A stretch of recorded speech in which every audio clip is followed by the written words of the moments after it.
E aí, será que é fome ou é vontade de comer? Sempre me perguntam assim, Carol, será que eu tô sentindo fome? Será que eu tô com vontade de comer? Como é que eu diferencio a ansiedade da fome, da vontade, da emoção? Enfim, primeiro a gente tem que entender que a alimentação, ela não é alguma coisa apenas estética, ela não é alguma coisa apenas por sobrevivência já há muito tempo. A alimentação, ela é uma coisa cultural, ela é algo sensorial, ela é algo emocional muitas vezes, sabe? Aquela comida que a sua mãe faz ou a sua avó faz, enfim, que te traz algum tipo de afeto, algum tipo de carinho. Inclusive, me conta, qual que é essa comida? Porque eu fico muito curiosa, porque cada pessoa é algo diferente, sabe? Eu tenho comigo uma coisa que eu gosto muito, é quibe, o quibe do meu pai, gente, o quibe do meu pai é bizarro. O mousse de chocolate da minha mãe, que me acompanha bastante nas redes sociais, já viu, que minha mãe faz um mousse de chocolate, que assim, toda vez vocês me pedem receita, mas eu não consigo gravar, porque ela faz muito rápido, ela deixa lá e eu chego na casa dela, já tá pronto, mas é algo que me remete muito à minha infância. E algumas outras coisas, sabe? Tipo uma sopinha, alguma coisa assim, sempre me lembra a minha infância. Então são coisas que a gente tem como memória, como uma afetividade. E hoje em dia, na vida adulta, é difícil a gente separar isso, sabe? Por isso que eu acho que a maioria das pessoas é muito difícil que consigam seguir uma dieta intuitiva. Dieta intuitiva é você comer nos momentos que você sente fome. Só que a gente tá o tempo todo sendo bombardeados com informações de comida, no marketing, nas redes sociais, nos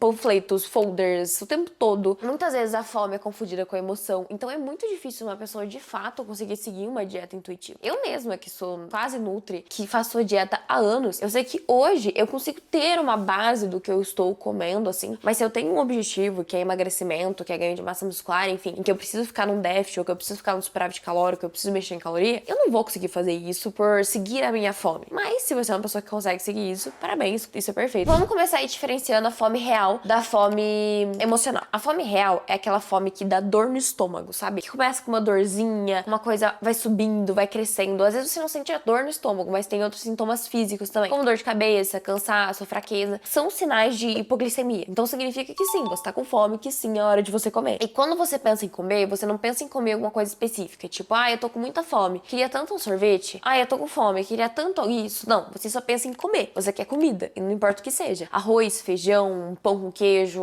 enfim, o que for, o que te oferecerem, você vai comer. Por quê? Porque isso é fome real. Isso não é uma fome que é fome de alguma coisa. É fome, fome. Fome do seu corpo. O seu corpo pedindo, pelo amor de Deus, me dê alguma coisa. E a fome emocional, como eu falei, ela tá ligada muitas vezes a sentimento, a emoção, alguma coisa que você tá sentindo. Então a primeira coisa, gente, é que você não vai ter sintomas físicos. Até você pode se confundir com os sintomas físicos. Principal que você vai querer um alimento específico. Então, tipo, nossa, eu tô com tanta fome. Queria tanto um misto quente da minha mãe. Nossa, que fome. Eu queria tanto comer um sorvetinho no McDonald's. Então, são essas coisas que às vezes a pessoa fala que é fome, mas não é fome. É apenas uma vontade de comer, ou uma ansiedade, ou uma forma de você tentar preencher aquele vazio que tá dentro de você. E geralmente a gente vai querer alguma coisa mais palatável, principalmente no processo de emagrecimento, gente. Por que eu falo que seguir uma alimentação intuitiva, principalmente em emagrecimento, é difícil? Quando a gente tá em emagrecimento, a gente tá comendo menos calorias que o nosso corpo gasta. A gente tá dando menos alimento pra ele. Significa comer pouco, comer quase nada? Não. Significa que você vai comer menos calorias. Você pode fazer algumas estratégias pra você consumir um volume maior com menos quilocalorias, que é sobre densidade energética. Se quiserem, a gente faz um vídeo sobre isso, mas tem umas dicas, algumas coisas aqui sobre cutting. Só você pesquisar Carol Ferraz emagrecimento, Carol Ferraz cutting, alguma coisa assim, que você consegue achar, ou entrar no meu canal mesmo e procurar, porque ele vai ter vários vídeos. Inclusive, Bia, pode colocar nos cards alguns vídeos sobre emagrecimento que vai ajudar muitas pessoas. Mas voltando sobre isso, é normal que você sinta fome, tá? Você vai sentir fome, e a fome mesmo fisiológica. Então você vai sentir essa fome, tanto a fisiológica quanto a emocional. Principalmente a emocional. Por quê? Porque você já tá comendo menos. Então a primeira coisa é que você vai ficar pensando, nossa, que vontade de comer isso, nossa, que vontade de comer aquilo, nossa, que vontade de comer isso. Eu lembro do meu namorado, ele é fisiculturista, né? Quando ele tá em preparação pra subir no palco, ele fica fazendo lista do que ele vai comer depois. E aí pensa que quando ele tá comendo de volta, que não tá em déficit calórico, o que ele come nesses lugares? Come nada. Ele passa as 2 primeiras semanas comendo o que ele teve vontade, depois ele esquece. Por quê? Porque o nosso corpo, quando a gente tá em déficit calórico, ele vai procurar alimentos mais palatáveis. Ele vai sim procurar por alimentos que são mais gostosos, que são mais calóricos. Porque a gente tem uma hipervalorização dos alimentos nessa fase. Pra vocês entenderem um pouco sobre isso, tem alguns estudos, inclusive o Eslen Delagnor, uma coisa assim. Ele já postou um vídeo sobre isso do macaco, se eu não me engano.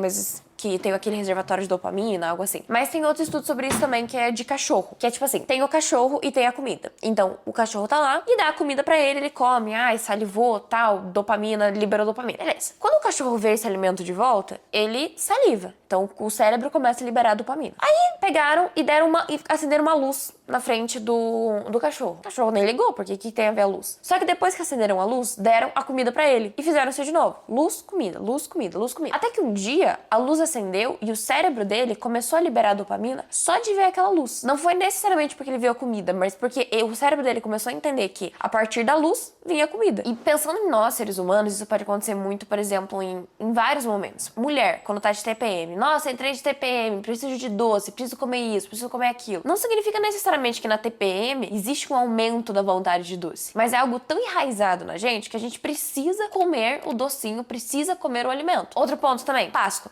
Você nem tem vontade de comer tanto chocolate assim, mas começa a chegar Páscoa, aparecer ovo, aparecer coisa. Gente postando chocolate o tempo todo no Instagram. Você tem vontade de comer um monte de doce, um monte de chocolate. E aí você já fica condicionado àquilo de que você precisa fazer alguma coisa reagindo a determinado estímulo. E esse estímulo nem tinha a ver com comida. A gente é constantemente bombardeado nas redes sociais com alimentação. A gente sabe decor, se aparecer uma logo do McDonald's, você já sabe que é do McDonald's, você já sabe que é do Starbucks, do Burger King, de tudo. Por quê? Porque a gente tá muito condicionado a essas coisas no nosso dia a dia. Inclusive até o próprio Morango do Amor, que ficou bem febre esse ano, ninguém nem queria saber de Morango do Amor, ninguém nem sabia que existia. Mas todo mundo postando, todo mundo falando sobre aquilo, a gente começou, meu Deus, eu preciso de Morango do Amor, quero Morango do Amor, quero Morango do Amor, quero experimentar. Aí quando passa o hype, passou. A mesma coisa que aconteceu com o pistache, as paletas mexicanas. Sempre tem uma comida que entra no hype, daí você fica com vontade de comer. Por quê? Porque você sempre teve vontade de comer aquilo, porque você acha muito gostoso? Não, porque tá todo mundo postando. E às vezes você come o negócio e nem tem vontade, nem gosta. E a própria restrição calórica, como eu falei pra vocês, ela pode aumentar inclusive isso. Quando a gente tá em restrição calórica, vamos entrar aqui num termo mais técnico pra vocês. O déficit calórico, ele faz você perder gordura, certo? Certo. Você perdendo gordura, existem dois hormônios que regulam a nossa fome e saciedade. A leptina, que é o hormônio da saciedade, e a grelina, que é o hormônio da fome. Então a grelina mais alta, a leptina tá mais baixa, a leptina mais alta, a grelina tá mais baixa. Quando a gente tá diminuindo a nossa gordura,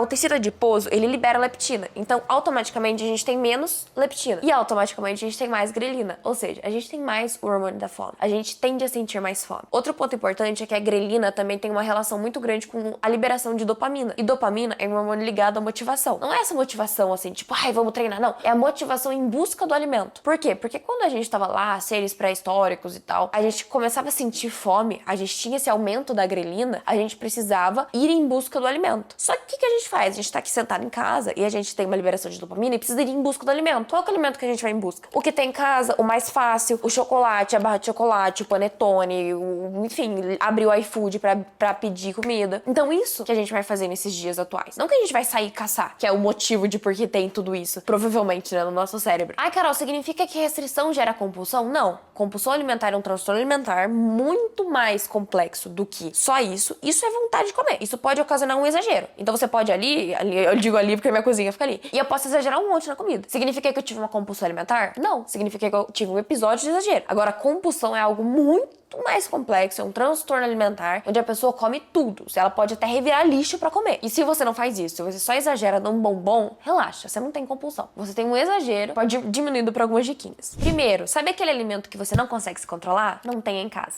Carol, mas eu moro com meu marido, com a minha filha, com não sei o que, com não sei o que, não sei o que, não sei o que. Tá, marido você vai conversar.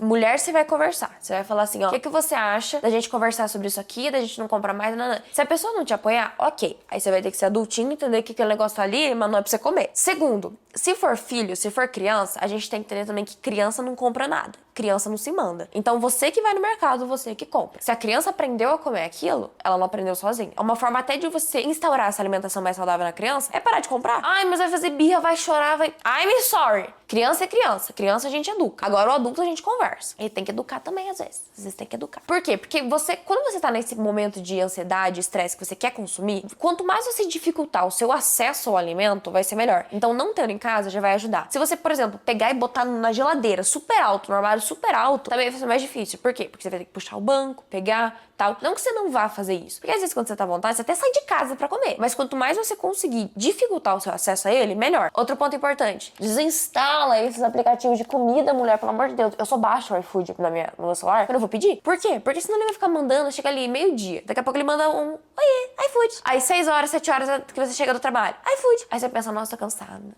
vou pedir comida. Não vai, por quê? Porque você não tem o iFood ali te mandando. Você vai fazer, você tem que fazer. Você vai ter uma dieta bem estruturada, que você vai cozinhar tudo no fim de semana, e daí você vai chegar em casa cansado e vai comer a dieta, vai comer a marmita. Mesmo que você não tá afim. Por quê? Porque você tem que condicionar o seu cérebro àquilo. Então você condicionando o seu cérebro que, você vai chegar em casa, vai comer a sua marmita, vai comer a sua comida, aos poucos você vai sentindo mais vontade de comer aquilo. E às vezes você não vai, nossa, que fome. Não aguento mais a hora de chegar em casa e comer um arroz com frango. Óbvio que uma pizza é muito mais gostoso, mas a gente vai trabalhando com o cérebro, a gente vai fazendo ele entender. E obviamente, identificar se é fome real ou se é fome emocional e fazer terapia. Se você conseguir fazer terapia, vai te ajudar muito a você ter um controle maior disso. Porque às vezes a gente precisa muito controlar as nossas emoções. A gente come por emoção, a gente come porque tem alguma falta, algum déficit. E tudo isso a gente pode trabalhar bastante na terapia. Eu tenho uma terapeuta incrível online, vou indicá-la pra vocês, assim, não é parceria, não é nada, não é público, que é a Paloma Mota, Psicopaloma Mota. Se vocês quiserem, gente, ela é perfeita e eu tô fazendo terapia com ela sempre. E ela é especialista nisso de compulsão alimentar e toda essa relação com a alimentação. É isso, gente. Espero que vocês melhorem a relação com alimentos com vocês. E eu vejo, senhoritas, no nosso próximo vídeo. Um beijo!